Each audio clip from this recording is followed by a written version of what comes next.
ఈరోజు ఏం కర్రీ చేద్దామా అని వీడియోస్ చూస్తూ ఉంటే చేపల పులుసు వీడియోస్ కనిపించాయి. ఆ వీడియోస్ చూడగానే ఇంకా చేపల పులుసు తినాలనిపించింది. మనకేమో ఇక్కడ ఫ్రెష్ చేపలు దొరకవు, అందుకే ఎవ్రీ టైం మేము కాస్కోకి వెళ్ళొచ్చిన ప్రతిసారి ఈ సాల్మన్ ఫిష్ తెచ్చుకుంటాము. దీంతో ఎప్పుడు ఫ్రైయే గానీ ఎప్పుడు పులుసు లాగా ట్రై చేయలేదు. 4-5 వీడియోలు చూసి ఈ కర్రీ చేశాను.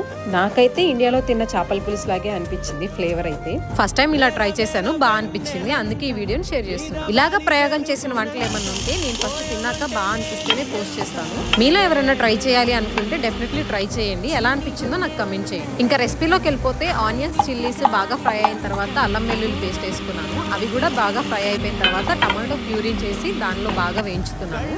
ఇది ఇలా దగ్గరకు వచ్చిన తర్వాత పసుపు, సాల్ట్, కారం అండ్ అలాగే మన మసాలాలు ఉంటాయి కదా, ధనియా పౌడర్ అండ్ అలాగే గరం మసాలా ఇంకా ఫిష్ మసాలా, ఇవన్నీ వేసి ఒక 5 మినిట్స్ వీటిని వేయించుకోవాలి. మసాలా అంతా బాగా వేగిన తర్వాత చింతపండు వాటర్ పోసేసి అందులో ఫిష్ ముక్కలు వేసేసుకొని ఉడికించుకోవడమే. చాలా సింపుల్, మీరు కూడా ట్రై చేయండి.